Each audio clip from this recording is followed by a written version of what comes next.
반갑습니다. 오늘 두 번째 시간, 핵심감 연출 두 번째 시간 그리움 차례인데요. 지난 시간에도 이제 전체 아웃라인을 좀 소개해드렸는데, 오늘도 좀 우리 핵심감정 당구에 나오는 기본 개념에 대한 아웃라인을 좀 해드리고 좀 들어가도록 하겠습니다. 이제 우리가 지난 시간에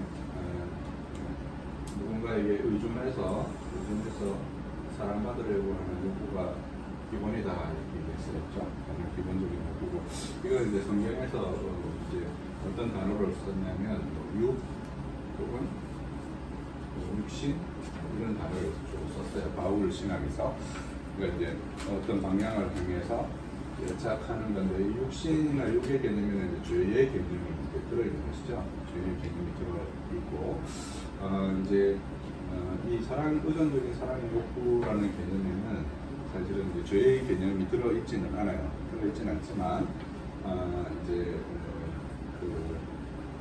이 방향성, 욕구의 방향성이라는 점에서 사실은 죄의 개념하고 크게 다르지가 않습니다. 어떤 점에서 다르지가 않냐면, 원래 이제 그 욕구라는 것이 하나님을 지향하도록, 하나님을 향하도록 되어 있던 것이 이제 자기 만족을 향하도록 되었기 때문에, 그런 점에서 이제 근본적으로 죄와 다르지 않은 것이죠.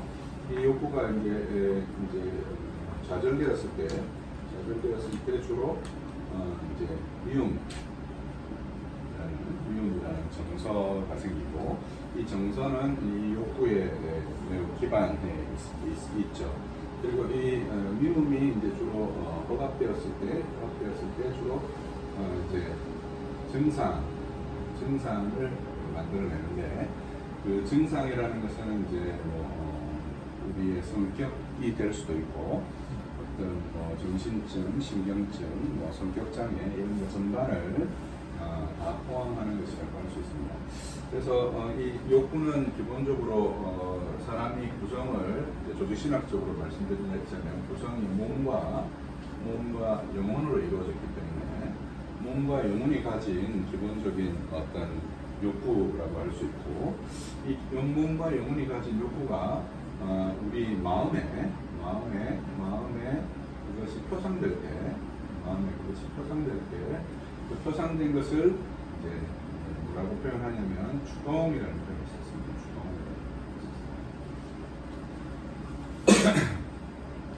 아이가 이제 처음에 엄마로부터 태어나서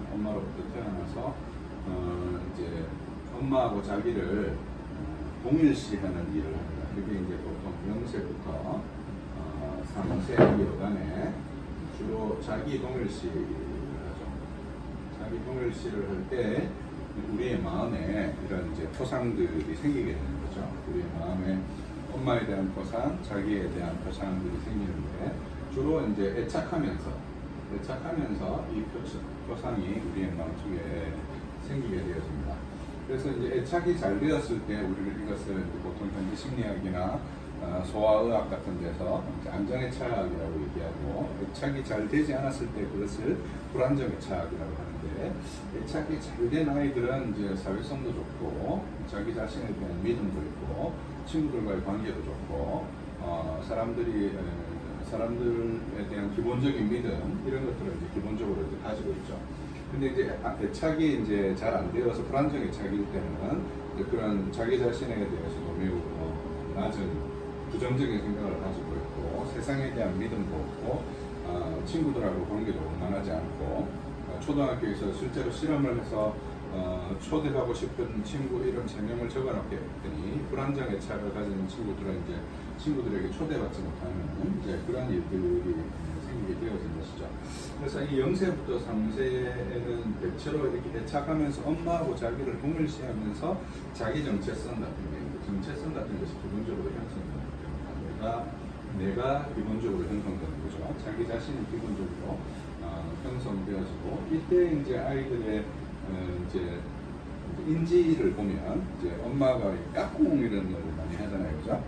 까꿍하고 뭐 엄마 없네, 엄마 있네 이런 활동들을 많이 하는데, 그런 활동들을 하는 이제 근본적인 이유가 아이들의 인지 자체가 연속성이 없는 거죠.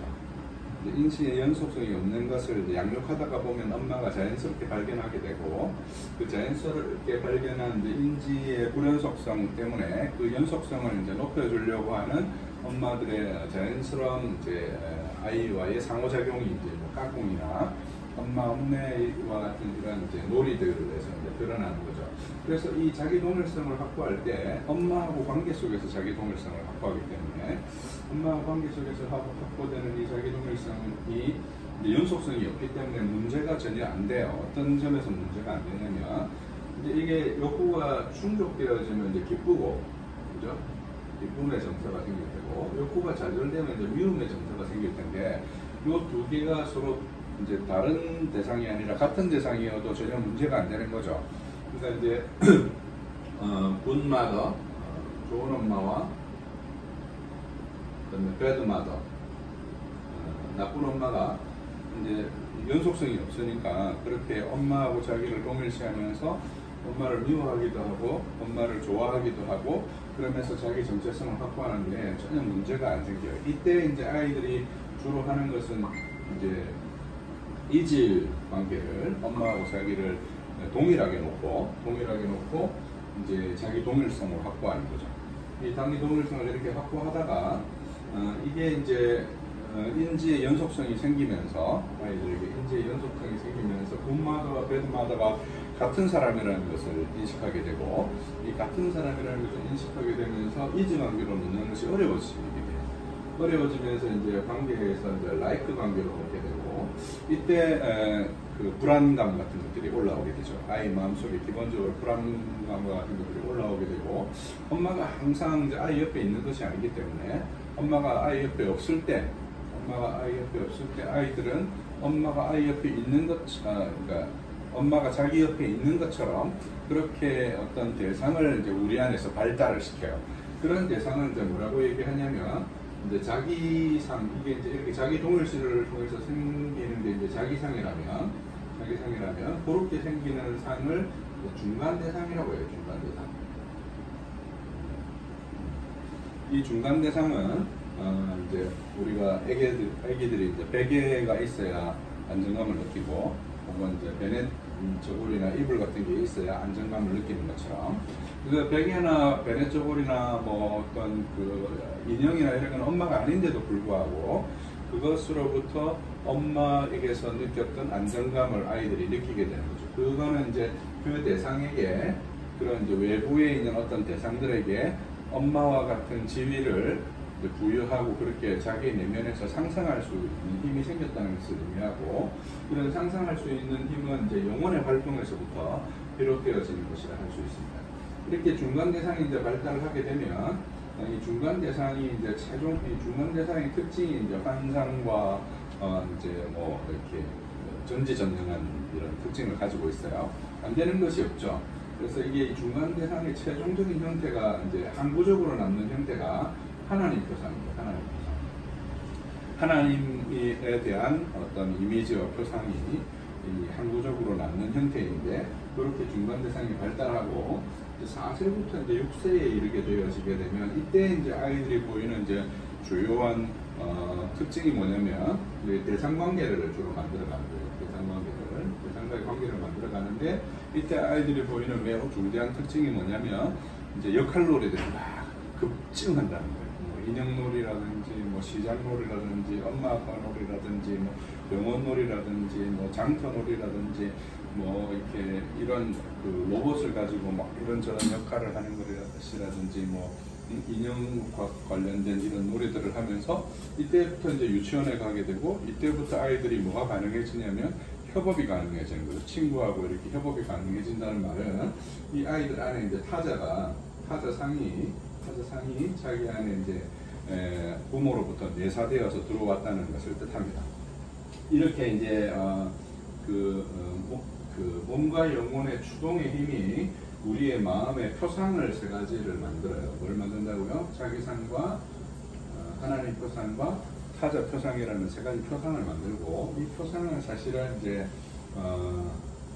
계시에 근거하는 거죠. 우리가 이제 로마서 1장에 보면 만물 가운데 하나님의 신성이 충만하게 보여서 사람들이 그것을 거부할 수 없고 그 하나님의 신성 때문에 이제 우리가 하나님을 알지만 하나님을 알매도 불구하고 하나님께 영광을 돌리지 않고 도리어 어떻게 한다라고 말했냐면 금수와 버러지의 형상으로 바꾸었다 이렇게 말을 해요. 그러니까 이제 우리 표상이 우리의 마음속에 내적으로는 욕구에 의해서 표상이 일어나지만 이제 사실 이런 욕구에 의한 표상은 외부적으로 보면 이 애착이라는 관계, 나를 낳아준 엄마와의 애착의 관계, 그리고 엄마 아닌 다른 이제 존재로서 아빠라는 존재와의 어떤 이런 관계, 그리고 내부적으로는 그 칼빈이 말하는 종교의 시와 같은 형태로 하나님의 표상과의 관계, 이런 관계에 의해서 우리 안에 이런 내적인 표상들이 생기게 되는 것이죠.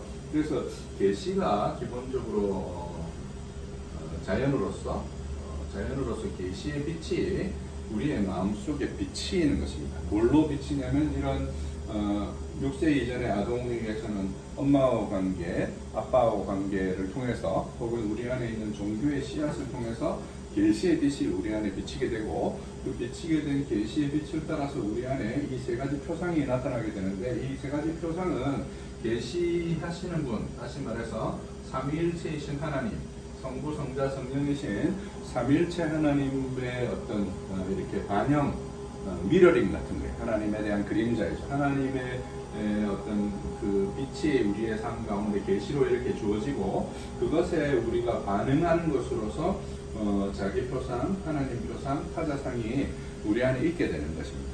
그래서 이 표상들을 통해서 우리가 뭘 하게 되냐면 이 세상과 이 세계와 그 다음에 하나님과 그리고 자기 자신과 이렇게 관계를 맺게 되는 것이죠. 그래서 이런 관계를 맺게 되어지는 내적인 중거틀로서 우리 안에 이런 표상들이 주어지고, 이 표상들은 이제 주로 우리의 의식의 표면에 주로 상으로 이렇게 맺히게 되고, 이 의식의 표면에 상으로 주어진 것이 우리 안에 있는 의식 주체가 이 표상을 통해서 하나님, 세계, 자기 자신, 세계는 이제 이웃을 포함하는 것이죠. 이웃을 포함하는 어떤 세계에 관한 이제 이런 특성을 이제 우리가 반응할 수 있는 어떤 내적인 구조물이 이렇게 생기게 되는 거죠.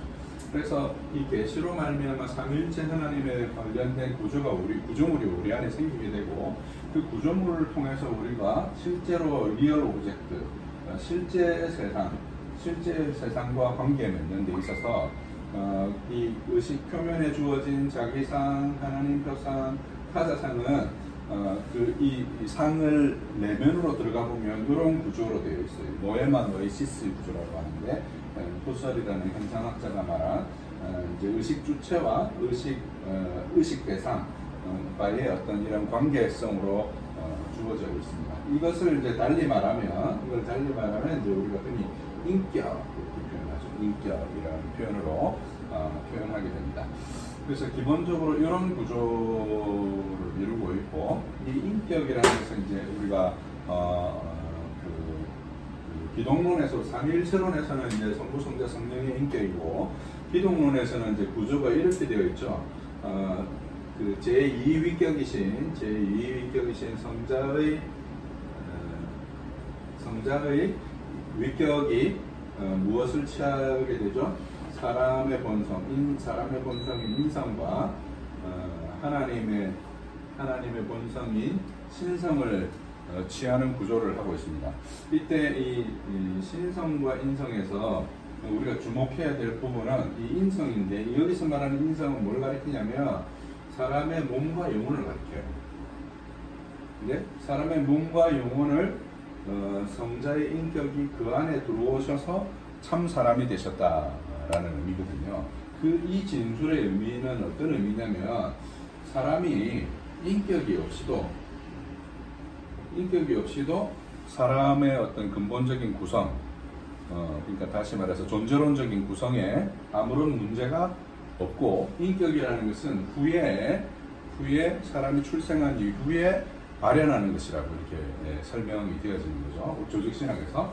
근데 심리학에서도 비슷한 종류의 설명을 합니다. 어떤 종류의 설명을 하냐면 이게 이즈 관계에서 라이크 관계로 갈라지게 될 때 이때 뭐가 우리 안에서 출현하게 되냐면 처음으로 심리적인 출생, 심리적 자기로서 내가 태어나는 장면입니다. 물리적으로 몸이 엄마의 몸으로부터 이제 이렇게 분리돼서 태어나고 난 다음에 심리적으로 이렇게 출생을 하게 되는 장면이 이제 나타나게 되는 거죠. 이렇게 해서 이런 우리의 인격이 우리의 몸과 영혼으로부터 출현하게 되는데 몸과 영혼으로부터 출현하는 내부적인 과정을 이제 이 과정으로 설명할 수가 있는 것이죠, 사실. 그래서 이 증상에는 이제 정신증, 신경증, 그다음에 이제 성격장애, 그다음에 우리가 소소한 일상의 성격적인 특징들을 다 포함하기 때문에 실제로 이런 성격적 구조가 인격으로서 어디로부터 출현하냐면 우리의 몸과 영혼이 가진 어떤 그 추동의 힘으로부터 어떤 개인의 개별적인 특성으로서 우리에게서 이제 출현하는 것을 이렇게 설명한 것입니다. 실제로 삼위일체 하나님도 성부가 성자를 낳으시고 인격적으로 낳으시는 것이죠. 그리고 성부와 성자가 성부와 성자로부터 성령이 나오시는 이런 이제 발출의 구조로 되어 있는 것처럼 이 추동이라는 것은 우리의 몸과 영혼이 가진 어떤 이런 발출적인 특징이고 이런 발출적인 특징이 우리 안에 삼위일체 하나님을 모사해서 자기상, 하나님 표상, 타자상과 같은 그런 표상들을 이제 만들어내게 되고 이 표상들을 통해서 실제로 하나님이 지으신 자연만물과 관계를 맺는데 이때 이 표상들이 삐뚤어지게 되면 로마서 1장에서 말한 것처럼 하나님 만물에서 나타나는 하나님을 알지만 그 하나님께 영광을 돌리는 것이 아니라 금수와 버러지 형상으로 하나님을 바꾸게 되고 이웃도 왜곡되게 되고 자기 자신도 하나님이 원래 지으신 목적을 따라 이렇게 실현되는 것이 아니라 왜곡되어지는 구조를 갖는 것이죠. 유니우스라는 신학자가 그리스도의 신학을 원형신학이라고 말하고 우리의 신학을 모형신학이라고 했거든요. 그래서 이제 이 자연계시뿐만 아니라 특별계시까지 포함을 한다면 이제 미러링을 하게 되는데 삼위일체 하나님을 미러링하게 되는데 그 미러링하는 중심에 뭐가 있냐면 그리스도의 인격과 사역이 있는 것이죠. 그 인격과 사역을 우리의 자기상과 하나님 표상과 타자상을 통해서 온전히 미러링하고 이 원형신학을 닮아가는 신학으로서 이제 우리 세계 전체에 대한 이해를 갖게 됩니다. 하나님에 대한 이해, 세계에 대한 이해, 이웃에 대한 이해, 자기에 대한 이해를 가지게 되는 거죠. 그래서 기독교 신학은 기본적으로 이렇게 계시를 중심으로 외부적으로 볼 때는 계시의 빛이 우리에게 주어지고 내부적으로 볼 때는 이런 추동의 힘이 이렇게 의식의 표면에 주어지게 되어지므로 계시의 빛이 주어지고 의식의 표면에 우리 안에 있는 추동의 힘이 서로 맞닿아서 이제 참 사람이시며 참 하나님이신 예수 그리스도를 원형 삼아 imitation Christ 그리스도를 닮아가는 이런 신학적 구성이 이루어지는 것이고 그 핵심 감정 치유는 치유를 통해서 궁극적으로 목표로 하는 지점이 바로 이와 같은 지점에 이르는 것이 우리의 이제 궁극적인 목적이라고 할 수 있습니다. 그 중에서 오늘은 두 번째 시간 핵심 감정 그리움을 보겠습니다. 40페이지 보겠습니다.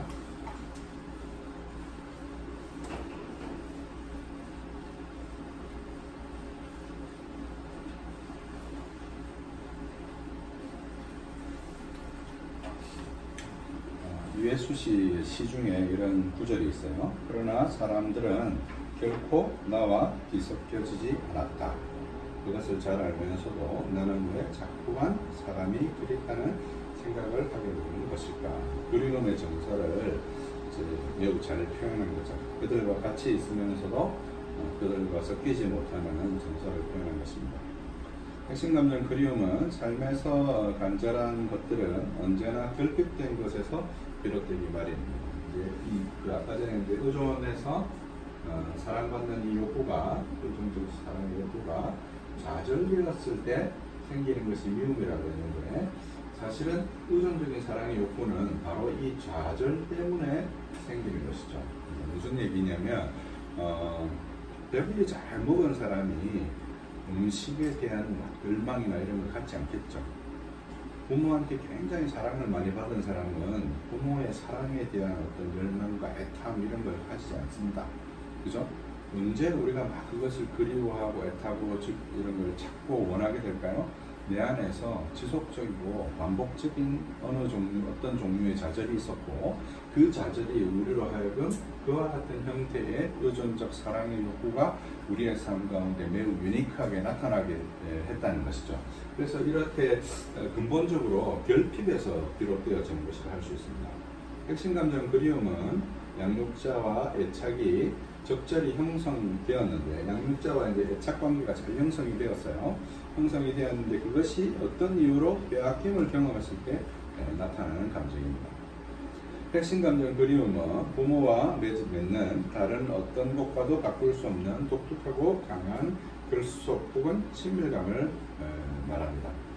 아이의 몸과 영혼은 계속해서 바꿀 수 없는 만족감을 추구합니다.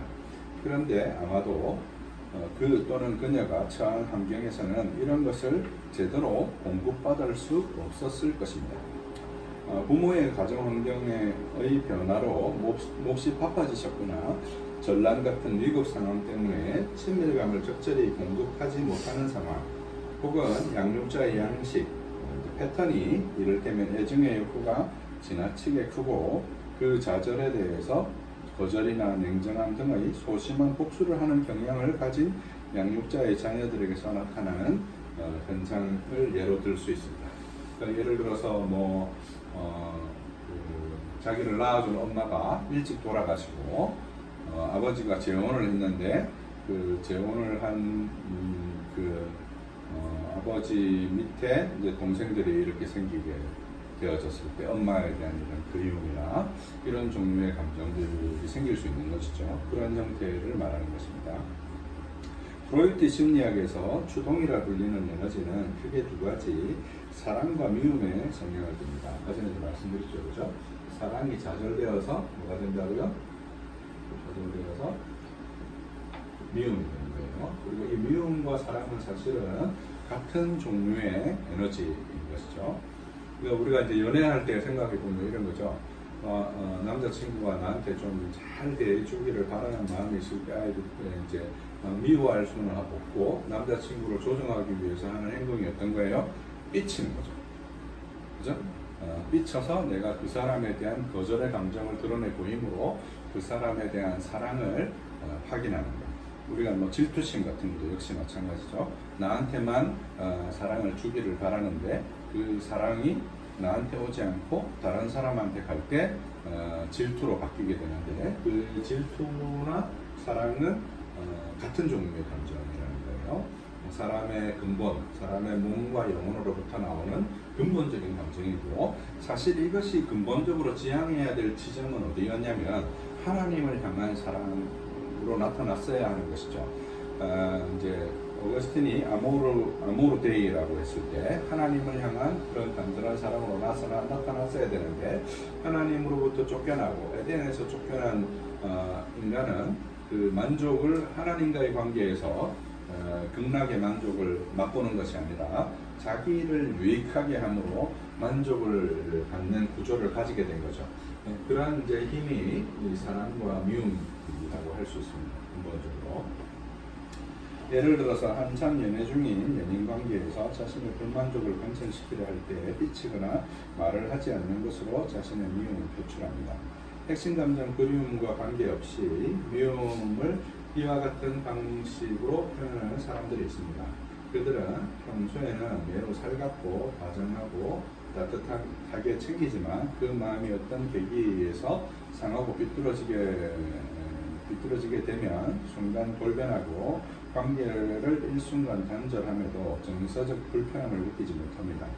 그 이유는 사랑과 미움의 내부적인 역동이 사랑으로 지나치게 기울어져 있기 때문인 것이죠.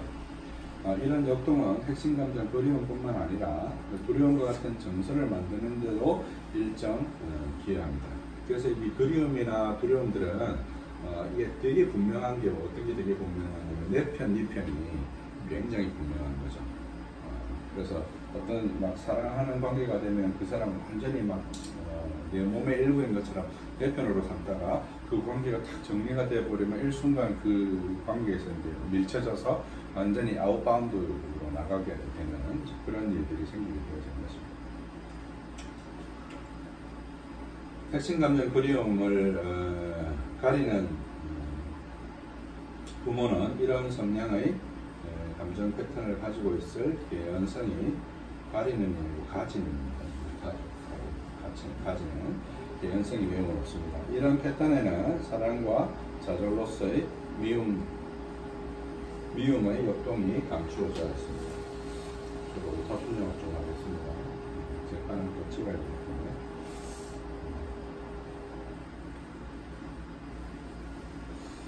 네.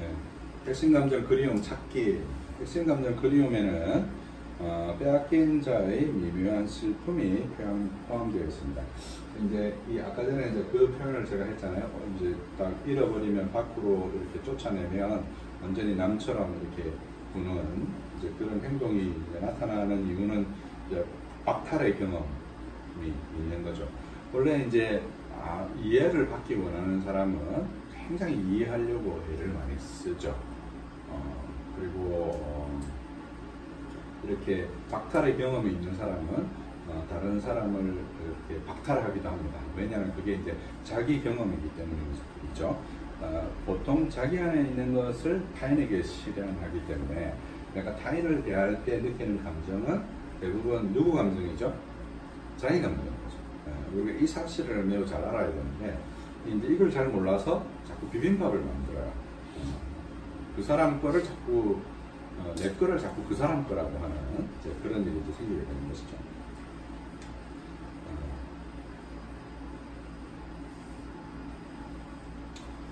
그리고 핵심 감정 그리움은 그 그리움을 가진 이는 무언가를 빼앗길 때마다 양육자가 해오던 행동을 모사해서 그 마음을 돌이키려고 하기 때문에 그들의 태도는 매우 정겹고 다정하고 친절하기 그지없습니다. 그러니까 이제 이 박탈당한 것을 자기한테 돌아오도록 하기 위해서 친근하고 살가운 것이 있지만 이 친근하고 살가움은 이 박탈을 극복해 보려고 하는 이제 내적인 노력이라는 거죠.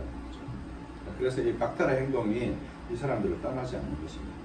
그들은 주로 양육자의 삐침이나 맹맹해짐을 통해서 겪게 되었던 미묘한 박탈감과 얼마 지나지 않아 되돌아왔을 때 편지를 이렇게 박탈감이 얼마 지나지 않아 되돌아왔을 때 느꼈던 안도감에 대한 경험이 많습니다.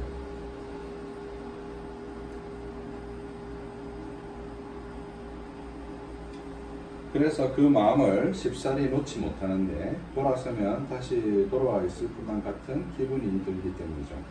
핵심 감정 그리움의 관계는 늘 아쉬움으로 가득하며 핵심 감정 부담감과 마찬가지로 양육자의 간섭이 많습니다. 사실 동아시아 문화는 양육자들이 피양육자를 주로 돕고자 하는 마음이 강한데 따라서 아동은 항상 타자와의 관계에서 자기의 모습을 반추하게 됩니다. 이런 형태의 가장 전형적인 핵심 감정이 그리움입니다. 양육자에게서 비롯된 타자상은 자기 상과 영향을 주고받으면서 삐침과 같은 훈육을 경험할 때마다 자기 상은 이상화되게 됩니다.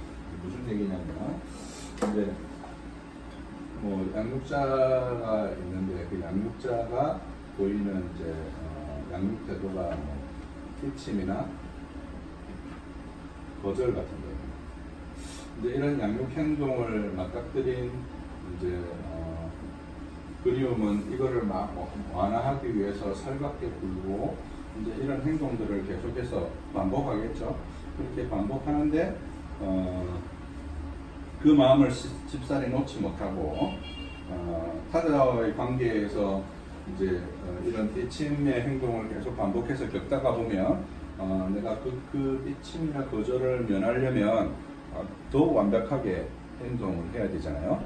더 완벽하게 행동해야 되는 것 때문에 부모가 나에게 더 완벽한 어떤 살가움, 부모에 대한 어떤 친절함 이런 것들을 요구하는구나라고 스스로 생각하게 되고, 그럼 에너지가 어디에 모이게 되냐면 우리 아까 전에 얘기했던 자기상의 에너지가 고절이 되면 원래 대상이니까 대상으로 봤던 이 힘이 고절이 되면 자기에게 돌아올 때 어떤 식으로 돌아오게 되냐면 자기상이 이제 강화가 되는 거죠. 자기상이 점점 이상화되는 거예요.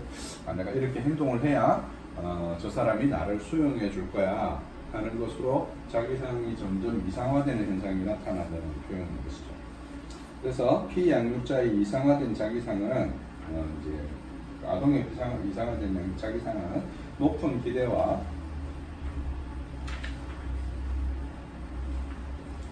욕심을 만들게 되고, 그러나 피양육자는 그 기대만큼 해내기가 쉽지 않고 여기저기 기웃거리며 한자리에 앉아 집중해서 공부하기가 힘들게 되는 것이죠. 일이나 공부에 대한 욕심이 많지만 성과는 적게 되고, 하지만 핵심 감정 그리움을 지닌 이는 다정다감하고 사귐의 능력이 출중해서 여러 사람과 잘 어울리며 사람들의 필요에 민감하게 잘 반응하고 챙겨주어서 주변에 늘 사람이 있습니다. 이야기의 소재가 끊이지 않으며 늘 대화로 관계를 풀어가기 때문에 주변 사람들은 편안함을 느끼게 되는 것이죠.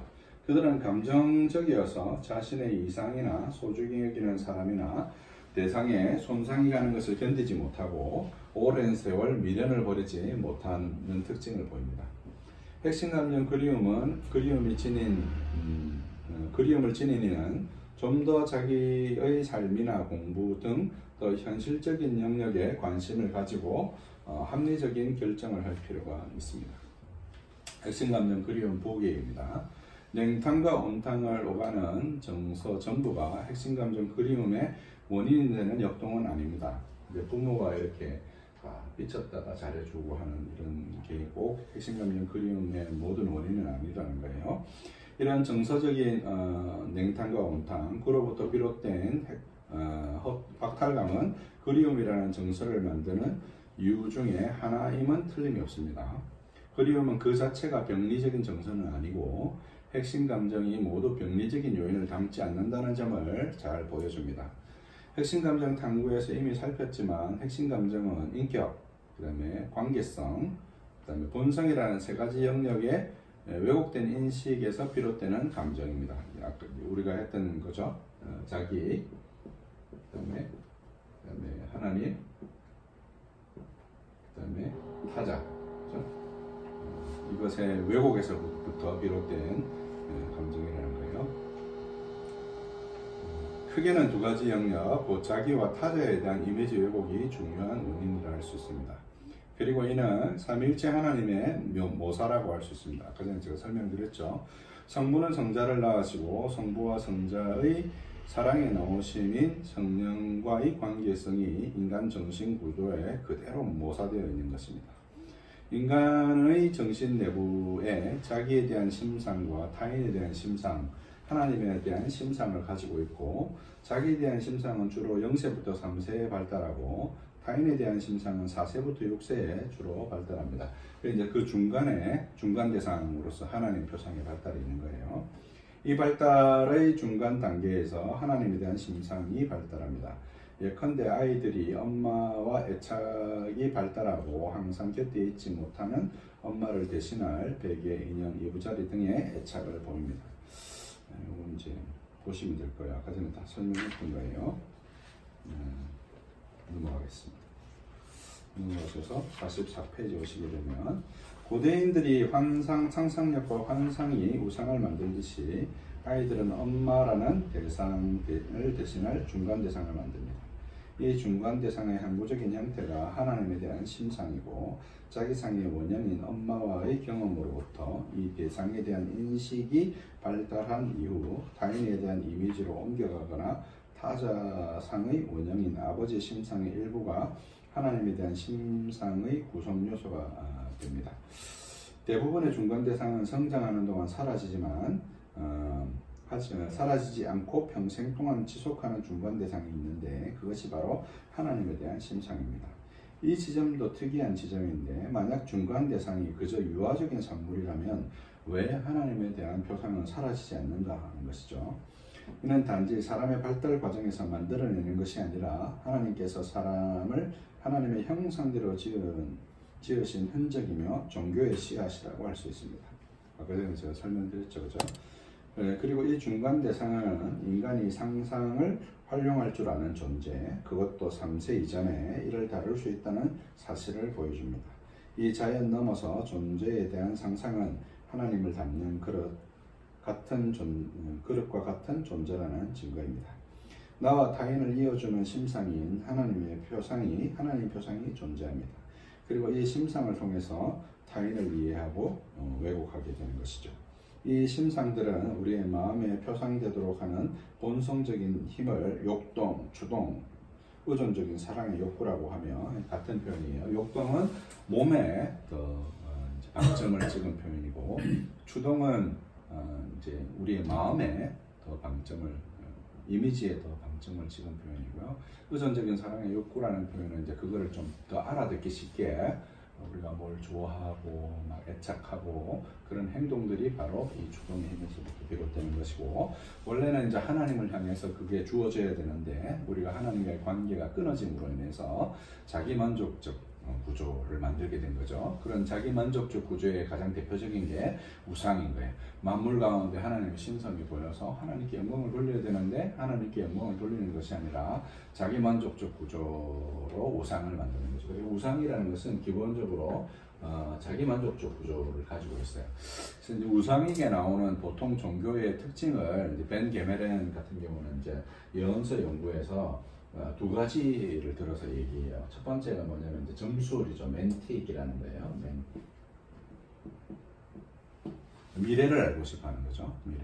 미래를 왜 알고 싶어 할까요? 이제 자기의 삶에 대한 불안, 그 다음에 자기의 삶을 자기 마음대로 해보고 싶은 마음, 하나님의 뜻을 따라서 살고자 하는 것이 아니라 자기 뜻대로 해보고 싶은 마음이 이제 멘틱을 만들고, 그 멘틱으로 알게 된 미래에 대해서 그 미래를 바꾸고자 하는 이제 우리의 삶에서 횡액을 제거하고자 하는 게 이제 소위 말하는 이제 부적 방액 신앙, 굿하는 신앙이죠. 이제 이런 걸 이제 매직이야, 마술인 거죠. 이게 이제 우상의 특징이거든요. 이 우상은 결국은 신이라는 것을 만들어 놓고 자기 욕구를 어떻게 하는 것입니까? 자기 욕구를 실현하기 위해서 신에게 그것을 투영하는 구조를 가지고 있죠. 그래서 이런 이제 원래는 이거전적인 사랑의 욕구가 참 하나님이신 그분께 계시하시는 그분께 드려져야 되는 것인데, 이제 그분과의 관계를 끊어버리고 내 인생을 내 마음대로 하겠다고 하는 자기만족적 구조가 이제 우상을 만드는 것이기 때문에 기본적으로 이런 속성을 가진다고 이제 말할 수 있는 것이죠. 44페이지면 하단. 이런 심상에 결정적 영향을 미치는 것이 바로 부모의 양육태도입니다. 부모의 양육태도도 일종의 자연계시의 일환이죠. 이제 한 아이가 태어나서 부모로부터 양육을 받아서 자라는 것처럼 이제 그 초대 교회로부터 우리는 이제 어떻게 이해해 왔습니까? 교회가 어머니다 이렇게 이해해 온 거죠. 교회로 말미암아 우리가 양육을 받고 그 교회로 말미암아 하나님에 대한 이미지와 심상을 갖게 되고 거기에서 훈육받은 대로 우리가 우리의 인생을 살게 되는 것이죠. 그래서 기본적으로 이런 부모의 양육 태도 역시 자연계시의 일환이고, 그 자연계시를 통해서 우리의 삶에 하나님에 관한 것들이 주어졌음에도 불구하고 우리는 이제 그것을 끊임없이 왜곡한다는 것을 이제 알 수 있는 것이죠. 이를 문화권에 따라서 유용화할 수 있는데요. 예컨대 자기상과 타자상은 문화에 따라 달라질 수 있습니다. 동아시아인의 경우는 좀 더 상호의존적이고 북미와 유럽인은 독립적입니다. 영국인들의 자녀는 유치원에 등교할 나이가 되면 대체로 자기가 해야 할 것을 스스로 하는 반면에 한국인의 자녀는 고등학교 시기까지 스스로 등교 준비를 하지 못하는 경우가 많습니다. 제 아들이 이제 고등학교 이제 2학년 내년에 3학년 되는데 등교할 때 아이도 깨워야 되는. 영국 아이들은 뭐 이제 유치원 갈 때 엄마 아빠가 준비를 안 해주고 자기가 다 준비해서 유치원 버스 오기 전까지 딱 준비해 있잖아요. 근데 우리 이제 TV 드라마에서 항상 보는 거죠. 아이는 안 깨어 있고 막 모자 씌고 양발 신기고 막 끌어서 질질 끌고 이제 유치원 버스를 기다리는데 이런 장면들을 우리가 흔히 보게 되잖아요. 그런 데서도 이제 우리가 알 수 있는 것이죠. 이런 차이는 이제 그 유럽의 양육 태도는 이제 자기상을 더 발달시키고 한국인의 양육 태도는 타자상을 더 발달하도록 합니다. 루스 베네딕트의 국화칼을 보면 그녀는 일본인의 문화를 수치심을 통해서 설명하는데, 유일신을 믿는 서구의 서구는 죄책감에 기반을 두고 있고, 다신교를 믿는 일본은 동료들 속에 수치심을 느끼는 문화라고 설명했습니다. 그러나 수치심은 단지 일본 문화라기보다 동아시아의 문화를 할 수 있습니다.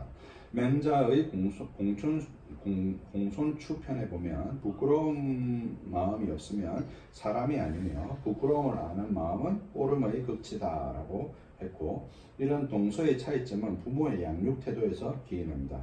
서구인들은 좀 더 스스로 결정할 수 있도록 시간과 여유를 많이 주는 반면 주면서 자기 결정에 의한 행동을 하게 하고, 따라서 자기 결정에 의한 행동이 잘못되었다고 생각될 때 죄에 관한 의식으로서 죄책감이 발달하게 되는 것이죠. 그에 비해서 동아시아의 부모는 적극적으로 아이의 삶에 개입하고 도와주라는 경향을 보이게 되고, 아이는 자연히 자기에 대한 심상보다 자신에게 주요한 타인인 부모의 생각이나 의견을 더 많이 의식하게 되고, 타인에 대한 심상이 발달함에 따라 무엇인가 잘못됐다고 생각할 때 늘 타인의 시선을 의식함으로 이로 인해 죄에 관한 의식으로서 수치심을 느끼는 것을 주로 느끼게 되어집니다. 조직신학에서 죄책을 다루는 부분은 서구인의 시각이 상당 부분 작용한 것으로 볼 수 있습니다. 그러나 오히려 성경의 죄와 관련된 아담과 하와가 가진 감정은 수치심이었다는 점을 기억해야 합니다. 최초의 죄에 다가왔던 감정은 수치심이죠. 하나님과의 그런 관계성에서부터 다가왔던 감정이라고 할 수 있습니다. 그렇죠? 가인의 범죄에 관해 하나님이 물으시는 부분도 수치심이고, 범죄를 겪었던 고통도 타자의 시선이었죠. 이제 오리엔트 문명에서 그런 거죠. 동양인의 문명에서 기원한 것이어서 더 그렇습니다. 근데 죄의 정의 같은 경우는 조직 신학을 이제 서구인들이 이제 작성했기 때문에 매우 서구적으로 이제 작성이 되어 있는 것이죠. 회개란 죄에 대한 책임성의 문제도 포함하지만 하나님의 얼굴을 대면하는 문제이기도 합니다.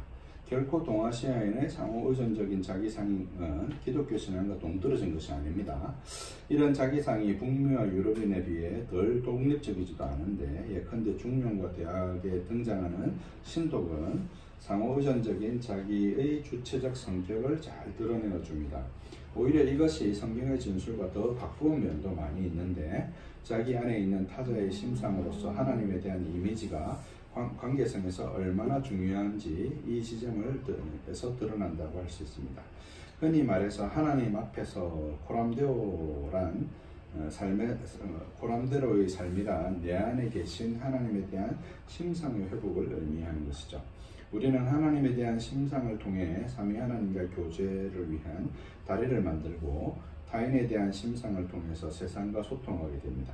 그뿐 아니라 우리는 자기에 대한 심상을 원래 하나님이 창조하셨던 그 본질에 가깝도록 수정함으로 우리 스스로와도 조화를 이루게 됩니다. 우리의 목표는 심상 왜곡을 교정함으로써 삼위 하나님과 교제하는 일을 더 진보시키면서 세상에서 하나님의 영광에 이르도록 우리의 삶을 교정하는 일입니다.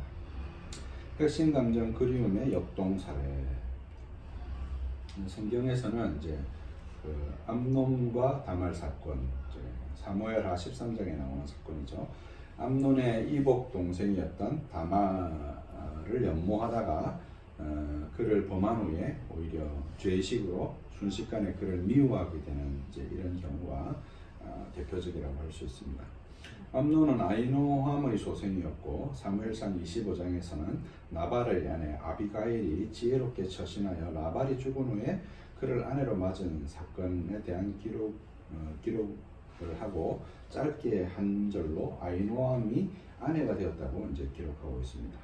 그 이후 다윗이 사울을 피해 블레셋 왕 아기스에게 피신했을 때 시글락에서 아말렉이 다윗을 따르는 용사들의 가족을 사로잡았을 때 그 무리에 아비가일과 아히노함이 있었다고 기록이 나옵니다.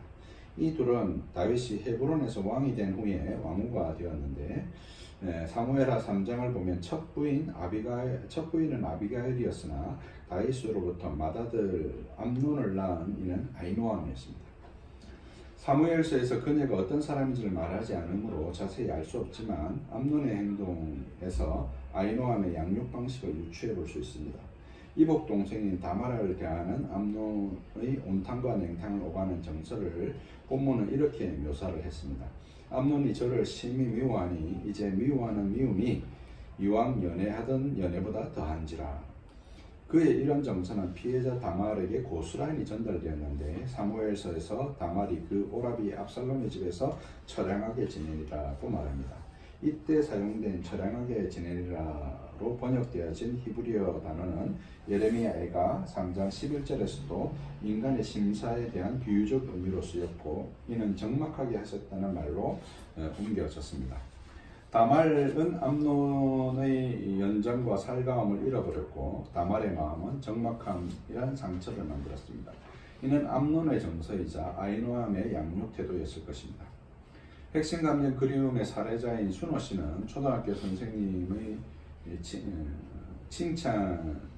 순호 씨에게 초등학교 선생님의 칭찬은 생애 가장 좋았던 기억의 하나였습니다.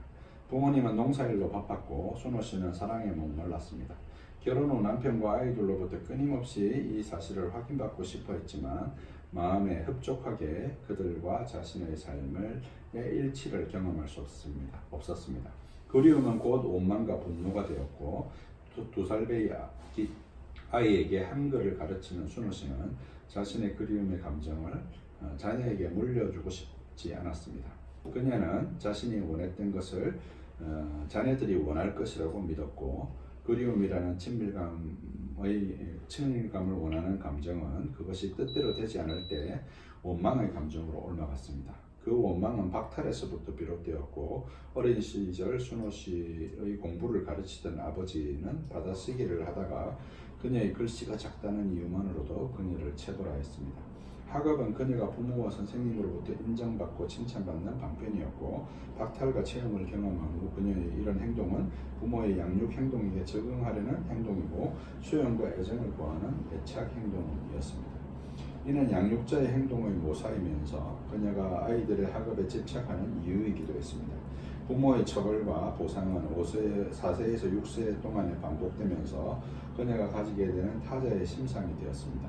이러한 심상의 발달 과정에서 여러 환상과 이상이 동원되고 그렇게 하나님에 대한 심상도 형성됩니다. 그녀가 원하고 바라는 것은 자기의 마음을 딱 알맞게 알아주는 것입니다. 그러나 누구도 그녀의 필요를 알맞게 채워줄 수가 없고 그녀에게 내재된 타자와 하나님의 심상은 결코 현실적인 것이 아니었습니다. 그녀가 그리움이라는 갈증을 해소하지 못한 이유이기도 한 것이죠. 핵심 감정 그리움의 하나님 표상. 핵심 감정 그리움의 하나님 표상은 가까이 하기 너무 먼 당시입니다. 그러니까 늘 자기 마음처럼 맞춰줘야 되는데 냉탕과 온탕을 오고 가면서 이렇게 달라지는 부모의 마음에 맞출 수 없듯이 그것이 내면화되어진 순호 씨는 누구도 자기 마음을 맞춰주는 사람을 만날 수 없었고 그런 그는 그가 가진 하나님의 표상 역시 무엇을 해도 만족하시지 않는 하나님이 된 것이죠. 자세한 이제 읽어보시면 될 것 같고 핵심 감정 그리움 지우기. 그러면 핵심 감정 그리움을 지우기 과정은 어떻게 진행되어야 할까? 먼저 핵심 감정을 스스로 찾는 것이 무엇보다도 중요합니다. 앞서 핵심 감정 부담감에서도 설명한 과정으로 그곳의 내용을 참조하기 바랍니다. 인도자의 역할은 구성원의 핵심 감정을 찾아주는 것이 아니라 스스로 감정을 찾고 볼 수 있도록 안내자가 되는 것입니다. 안내자라는 표현도 받아들이는 사람에 따라 매우 다양하게 이해하겠지만 안내자가 해야 할 일은 소그룹이나 개인 상담의 상황에서도 성도들이 표현한 것을 구체적으로 물어봐 주는 것입니다. 구체화하는 것이라는 거죠.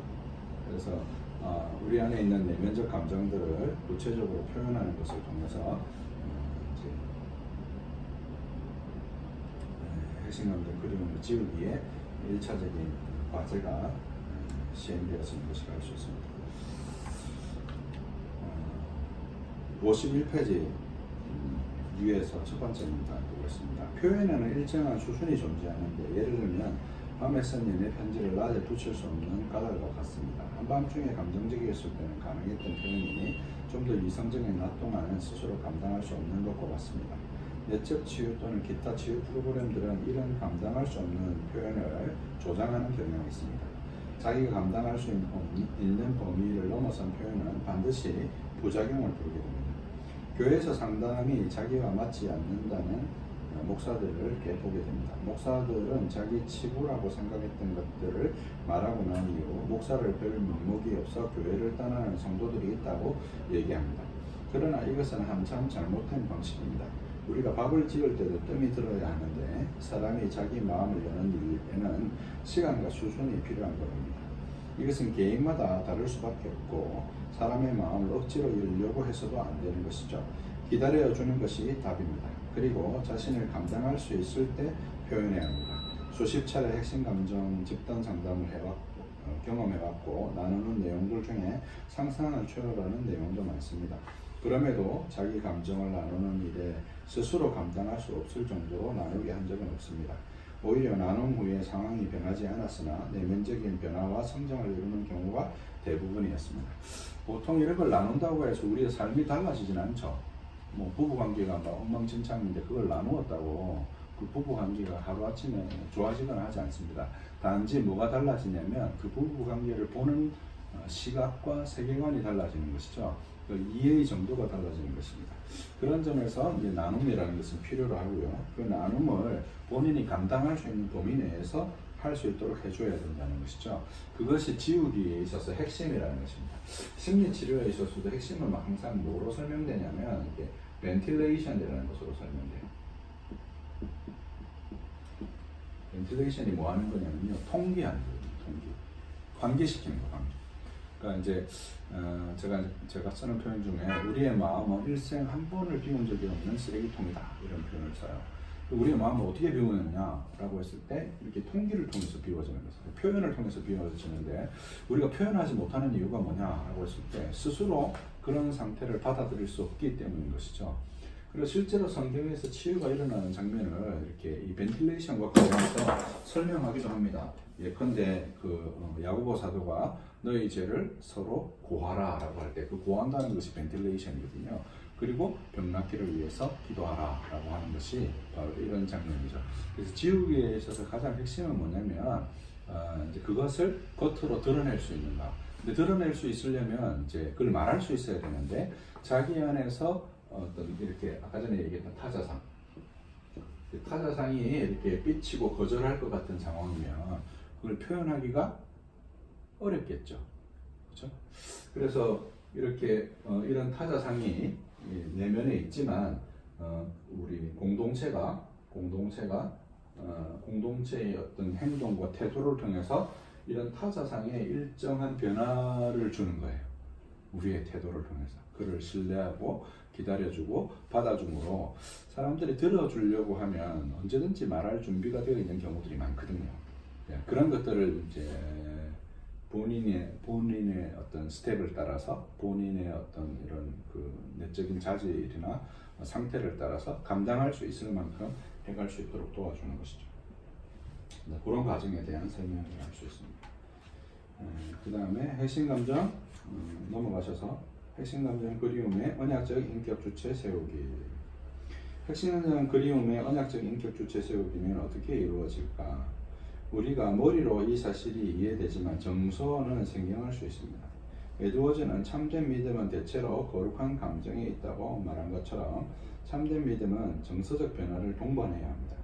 지우기는 성화에서 재죽임, 모티피케이션의 과정을 돕는 과정입니다. 세우기는 소생, 비비피케이션을 돕는 과정입니다. 지우기는 믿음이라는 내적 수단을 활용이 더 강조되는 것이라면 세우기는 은혜의 수단이라는 외적 방편의 활용이 더 강조되어집니다. 이 무슨 얘기냐면 이제 이 찾기, 보기, 지우기, 세우기의 과정은 제가 첫날에도 말씀드렸지만 어떤 구조를 가지고 온 거라고 했어요? 기독교 강요의 구조를 가지고 온 거예요. 그래서 찾기는 이제 그 자연 계시, 오늘도 얘기했지만 자연이라는 계시를 통해서 누구에게로 가는 거예요? 하나님 표상으로 나아가는 것을 다루고 보다면 보기는 율법이라는 특별 계시를 통해서 구속주 하나님을 향해 가는 과정, 우리 안에 있는 역동들을 보는 것이죠. 그 다음에 이제 지우기는 지금 좀 전에 얘기되어진 기독교 강요 상권인 믿음의 과정, 그리스도와 연합의 과정, 예수 그리스도와 연합의 과정을 다룬 그 내용을 다루고 있는 것이고, 그래서 믿음이 우리 안에 적용되어지는 그런 과정을 다루고 있는 것이고, 세우기는 이제 그 기독교 강요 사건인 은혜의 방편과 수단, 교회로 말미암아 주어지는 은혜의 방편을 활용해서 우리가 그 힘을 덧입음으로 우리 안에 인격 주체가 언약적으로 하나님의 관계에서 언약적인 주체로 서게 되어지는 과정을 이렇게 다루는 것이라고 할 수 있습니다. 이런 구조로 되어 있는 거예요. 그 다음 문단. 내가 상담자 입문 시절에 어느 집단 상담 보조 촉진자로 참석했던 일이 있었습니다. 사보고 이런 진행되는 집단에서 나는 사람들을 돕고 싶은 마음이 강했고, 사람들의 이야기를 듣고 그들을 도와주려는 마음으로 이런저런 피드백을 했는데 사람들은 나의 피드백을 불편해했습니다. 그 이후 나는 위축되었다가 사람들을 관찰하기 시작했고, 그렇게 관찰하다가 집단원이 어려움을 발견하면 돕고 싶은 열망으로 피드백을 하다 보면 다시 같은 반응이 되돌아오고 다시 위축되기를 반복하고 있었습니다. 3일째 되던 날 인도자는 나에게 그래서 너는 어떤데? 라고 물었고, 이 말 한마디가 내게 큰 통찰을 주었습니다. 당시 나의 타자상은 커다랗게 있었지만 내 심상은 거의 인식하지 못했는데 타인의 심상 역시 실제로 타인이 원하거나 필요한 것이 아니라 내가 해주고 싶은 것이었던 것이죠. 그들을 막 도와주려고 했는데 도와주려고 하는 마음 자체가 나와 관련된 마음이었고, 그것 때문에 상대방이 이제 되게 불편해했던 것이죠. 그런 이유로 상대는 약간 불편하게 때로는 신경질적으로 반응을 했고, 이것은 마치 내가 엄마와의 관계 속에서 엄마가 내가 원하거나 필요한 것을 주는 것이 아니라 자신이 해주고 싶은 것을 강요하면서 그것에 약간 신경질적인 반응을 하고 있었던 것과 같은 것이죠. 저희 어머니가 되게 좀 그러신 편이셨거든요. 이렇게 제가 항상 하는 얘기지만 그 어머니랑 옷 사러 가는 날은 싸우고 들어오는 날이에요. 어머니가 입히고 싶은 게 항상 있는 거죠. 그거 하고 이제 이렇게 옥신각신 하다 보면 이제 안 고르고 집에 들어오고, 엄마는 엄마대로 자기가 사고 싶은 거 사서 들어오고, 뭐 이런 식의 이제 항상 반복되었던 거죠. 나는 나의 주동이 만들어낸 심상이 다른 사람과의 관계에서 그대로 반복되는 것을 보면서 전율했습니다. 더 놀라웠던 지점은 그날의 통찰이 뭔가 미묘하게 내 정서를 바꿔놓았다는 것입니다. 다음 날 나는 집단 경험을 통해 놀라운 경험을 하게 됐는데, 나는 그 전과 같이 도움을 주려 했음에도 집단 내에서 상대의 반응은 불편함이나 짜증이 아니라 진정한 돌봄에 대한 감사와 환대의 반응이 된다는 거죠. 이건 진짜 어떻게 말로 설명하기 힘든데요. 이게 말로 설명이 안 돼요. 이건 이제 내면적인 태도여서 기술적으로 습득할 수 있는 것들이 아니었던 것 같아요. 저는 똑같은 행동이었던 것 같은데 사람들이 보이는 반응은 완전히 달라진 거죠. 첫째 날, 둘째 날은 뭐 이렇게 도와주려고 막 신경질 내고 짜증내던 사람들이 셋째 날, 넷째 날에는 이제 매우 그걸 고마워하고 감사하고 또 나한테 뭐가 변화가 일어났던 것이죠. 물론 한 번의 통찰만으로 모든 것을 변화시킬 수는 없습니다. 이는 지난한 연습의 과정이 있어야 가능하고, 그러한 연습이란 통찰의 결과로 빚어지는 것이어야만 합니다.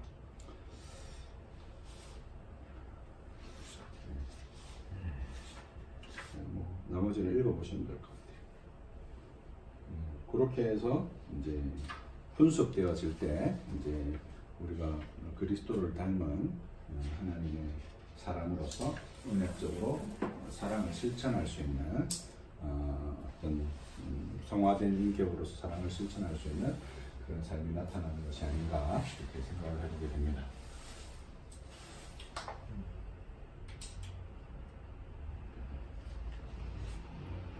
딱 맞췄네요. 질문 있으시면 질문 받겠습니다. 아까 말씀하셨을 때 교회에서 상담이 이제 목사님들이 했을 때 네네. 뭐 꼭 상담해야겠다 그런 거라기보다는 이제 그냥 들어주는 그런 경우가 많은데 네. 그러다 보면 이제 막 좀 남들한테 말하기 힘든 그런 것들도 많이 하는 경우가 있잖아요. 네. 근데 그게 하고 나서 제가 어떤 분 같은 경우에는 막 섣불리 뭔가 막 했다는 그런 게 아니고 정말 몇 년 동안 그거를 지켜가지고 들어주고 또 심지어 도움도 주고 해서 그래서 굉장히 고마워하고 했는데 네. 이제 자기가 거기서 이제 회복되고 나니까 목사를 볼 면목이 없어서라기보다는 이제 그 면목이 없다고 표현할 그건 너무 좀 좋게 표현하는 것보다는 그렇고 이제 여기서는 이 사람은 나의 그 치부를 알고 있다는 것 때문에 그냥 좀 딴 데 가서 그냥 아무도 모르는데 나 이제 자유롭게 이제 그냥 치유돼서 그런 식의 경우도 상당히 많다고 들었는데 네. 그게 이제 여기 나온 것처럼 네, 그런 거죠. 그런 네. 거라고 봐야 되는 거죠. 그렇죠. 생각해보세요. 그러면 우리 그 형제님은 그 굉장히 친한 친구 한 명 있을 거 아니에요? 그죠? 그런 친한 친구가 내 치부를 잘 모릅니까? 굉장히 친한 사람이 알 수 알죠. 네. 그러면 그 친구가 치부를 알기 때문에 그 친구랑 관계를 하지 않나요?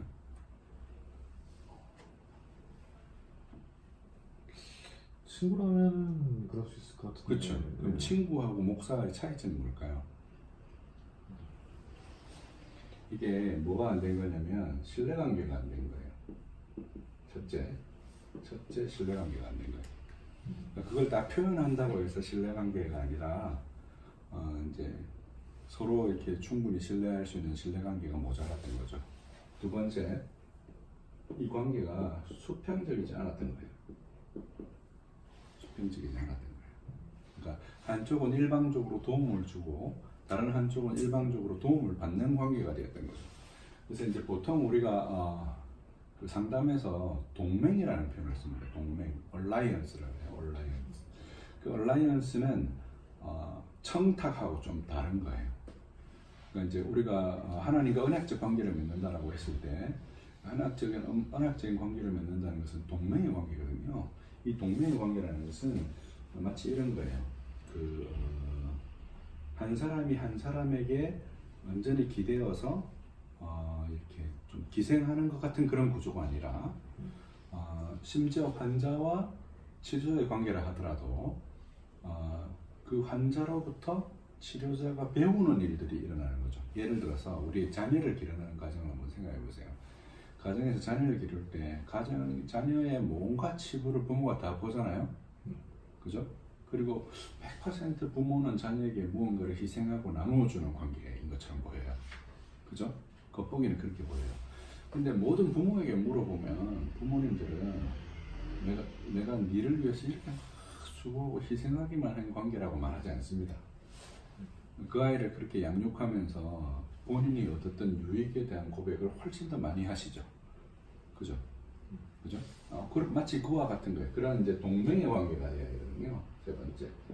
동맹의 관계가 되어야 되는데, 그런 동맹의 관계가 잘 안 된 거죠.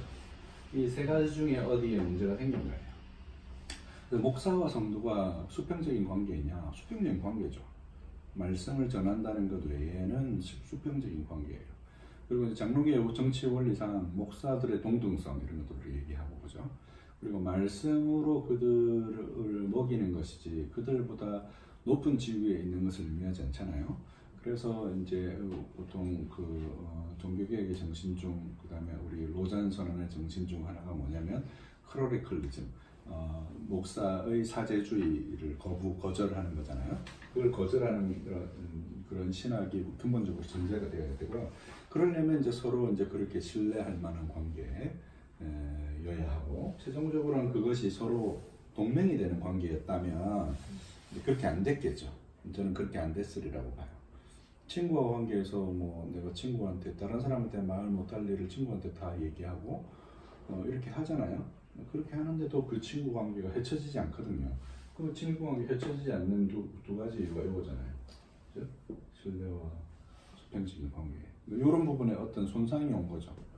손상이 오고 목사로부터 일방적으로 도움을 받았거나 아니면 본인의 치부만 계속해서 드러났거나 이런 관계일 때 보통 교회에서 그런 일들이 많이 생기죠. 근데 이제 교회가 건강하다면, 그리고 건강한 형태의 상담을이나 공동체를 이룬다면 그렇게 서로 예, 허물을 나눌 수 있는 관계. 이건 이제 교육학에서도 되게 중요한 포지션이기도 해요. 제가 이제 치유의 뒷부분에 이제 나눈 내용 중에 한 가지인데, 목사님이 그렇게 큐티하라고 안 하거든요, 잘. 근데 옆에 있는 김 집사가 큐티를 한대 이러면 해요. 그죠? 그게 이제 이런 이제 수평성에서부터 오는 것이거든요. 그래서 그 사람이 언제 배우는가라고 했을 때 배움이 이런 구조에서 일어나거든요. 배움이. 예수님이 제자 훈련도 이런 구조 안에서 일어나는 것이란 말이죠. 뭐 예수님의 제자들이 예수님께 치부를 안 보였느냐? 다 보였죠. 너희 죄를 고하고 병 낫기를 위해서 기도하라 그랬는데 그 말씀이 우리의 삶에 적용 안 되는 관계다. 그런 이제 목회적인 상황과 관계다. 좀 이상하잖아요. 그죠? 거기에는 제가 이런 문제가 있다고 봐요. 그럼 교회에서 목사님하고 관계는 뭐 문제가 없을지 모르겠는데 자기가 그 힘들어하고 막 그런 거에 대해서 다른 교인들이 알기 때문에 난 그냥 딴 교회로 가고 싶다 이것도 그냥. 근데 다른 교인들이 알기 때문이라든지 목사님이 알기 때문이라든지 이런 표현 자체가 공동체에 대한 신뢰가 없는 거잖아요. 그거를 안다면 내가 되게 좀 저렴해진다거나 비참해진다거나 이런 거잖아요. 그죠? 그런 걸 알아도 그들은 나를 환영해 줄 거야 라는 어떤 그런 신뢰가 없는 거거든요. 그게. 그러니까 그런 것들을 오픈하는 관계가 아닌 거죠. 그런 걸 오픈하는 관계가 아닌 거예요. 거기에 문제가 있는 거예요. 그러면 그렇게 유빈이선 그냥 상담 기다려주고 들어주라 하시고 이제 좀 약간 그렇게 했는데 네. 그게 이제 그리움에 대한 내 좋지 않으신 분들은 굉장히 뭐 대편하는 대편 이런 식으로 대편하는 막 저기 이런 식으로 네. 뭐 굉장히 과도하게 애정을 아니면 탁 끊어버리고 그럴 경우에는 그냥 기다려주기만 하는 게 답인 건지 아니면 좀 어떤 그게 있는 것인지 구체적으로. 이분들은 기본적으로 이제 그 초동의 힘이 관계성을 지향하고 있잖아요. 네. 그죠? 관계성을 지향하면 그 관계성으로 이제 나올 때 그 대상이 되어지는 공동체가 그거에 이제 그분들의 그런 행동들에 반응을 해주는 거죠. 반응을 해주고 그래서 이제 이렇게 막 애쓰는 관계성에는 뭐가 전제되어 있는 거예요? 신뢰가 언제 박탈될지 모른다는 어떤 세계관이 전제되어 있는 거잖아요. 부모의 양육 태도가 그랬기 때문에 그게 수정돼야 되는 거 아니에요. 그죠? 그러면은 부모에게 느끼지 못했던 거를 이제 목사 공동체를 통해서 얻게 되면은 그 그렇죠. 이후로는 네. 뭐 다른 사람 대할 때도 이제 좀 그게 그렇죠. 좌라보고 놀란 가슴 소뚜껑 보고 놀라는데 소뚜껑 보고 놀랄 필요가 없다는 경험이 누적돼야 될 거 아니에요. 그죠? 그 경험을 어떻게 누적시키겠어요? 본인을 열어놓지 않고는 누적할 방법이 있어요? 기본적으로 전제가 있잖아요. 어떤 전제가 있어요? 내가 박탈을 경험할지 몰라. 그죠? 나를 안 좋아하고 나를 밀어낼지 몰라. 그래서 뭐 하는 거예요? 밀어냄을 당하지 않기 위해서 더 열심히 애착하는 거잖아요. 근데 보통 이제 예를 들어서 뭐 이런 카페에 아들하고 뭐 이렇게 알바하고 누가 더 열심히 일하겠어요?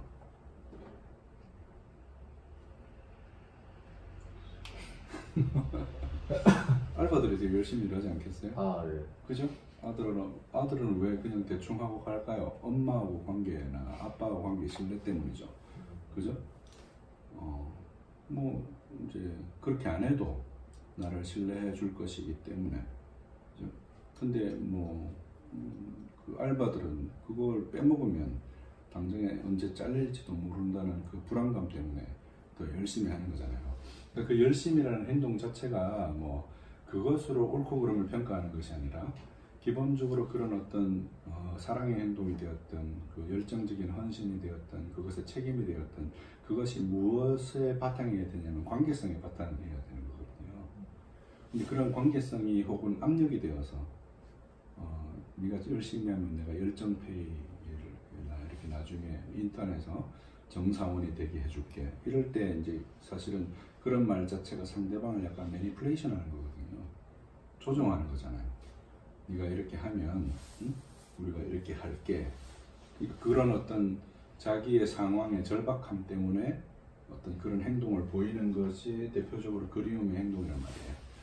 예를 들자면 그런 행동들을 할 때 이런 어떤 뭐 애착하고 뭐 좋은 관계를 맺고 하는 것들이 근본적으로 신뢰에서 나왔다기보다 박탈에 대한 두려움에서 나오는 거잖아요.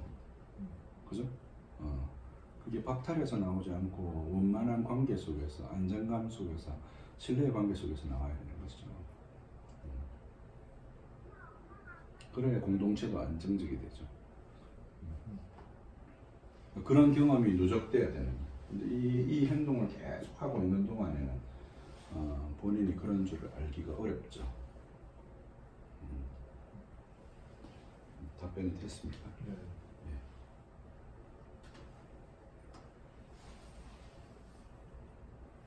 네, 또 질문 없으시면 기도하고 마치겠습니다. 하나님 아버지 감사합니다. 두 번째 시간 우리가 핵심감정 그리움에 대해서 나눴습니다. 많은 분들이 유익을 얻게 하여 주옵소서. 예수님의 이름으로 기도합니다. 수고하셨습니다.